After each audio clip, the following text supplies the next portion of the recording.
Il faut parcourir quelques 40 km au sud de Kaolack, dans le Saloum, pour arriver à Wakunguna, où le commerce et l'agriculture sont les activités principales. C'est ici que nous avons rencontré la promotrice Amy Dieng. Elle a été financée par la Conféges en 2019 après avoir subi une formation en entrepreneuriat des jeunes. Elle explique pourquoi elle a trouvé pertinent d'investir dans l'agrobusiness. J'ai choisi de faire l'agriculture, vente de produits agricoles, parce que je vis dans une zone rurale, donc je suis née et grandie dans l'agriculture, je connais l'agriculture, donc c'est un produit très rare à Dakar et que les gens ont besoin et qui ne trouvent pas, donc je me suis dit pourquoi pas me lancer dans cette activité-là.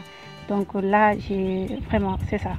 Grâce à ça, cette activité, j'ai amené des gens qui étaient là, des chômeurs, on peut dire, dans notre village, que j'ai moi-même recrutés dans ma boutique et ils sont là pour travailler. Aujourd'hui, cette jeune dame ne regrette pas d'avoir investi dans l'agrobusiness. Elle tient un magasin de vente de produits agricoles à Dakar et mobilise du monde pour cultiver ses champs à Wakunguna. Amy Dieng est parvenue à créer 2 emplois fixes et 10 emplois temporaires. Elle explique comment elle a fait pour bénéficier du financement. J'ai vu le programme, donc j'ai postulé et j'ai fait une formation de 5 jours.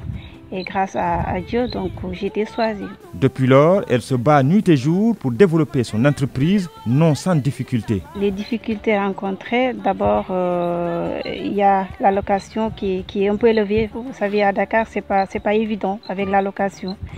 Et aussi le transport. Donc, par exemple, le sac de 1000, pour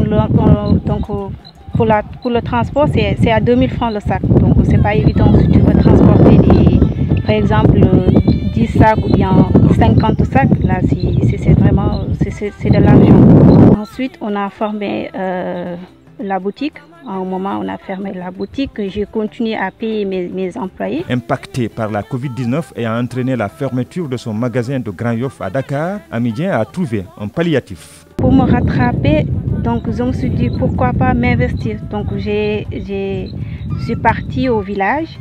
Donc j'ai discuté avec quelqu'un, donc il m'a montré un champ que j'ai loué. Donc là, le champ c'est là. Donc j'ai cultivé de l'arachide.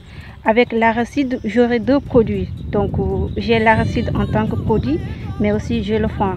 Oui, j'ai les 2 produits. C'est juste pour réduire l'achat. Vu la situation actuelle avec le corona.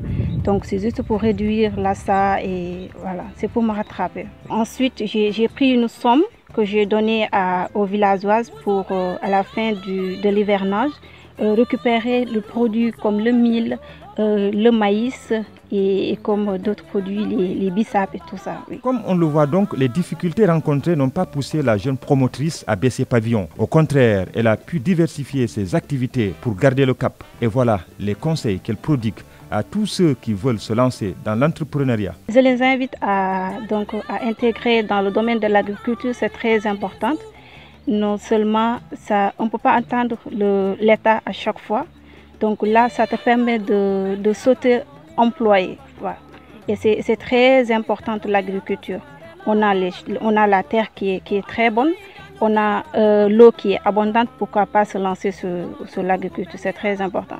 Je conseille aux jeunes de se rapprocher au niveau du ministère de la Jeunesse, donc notamment au niveau de l'ANPEJ pour avoir des financements et démarrer leur propre activité. C'est très important.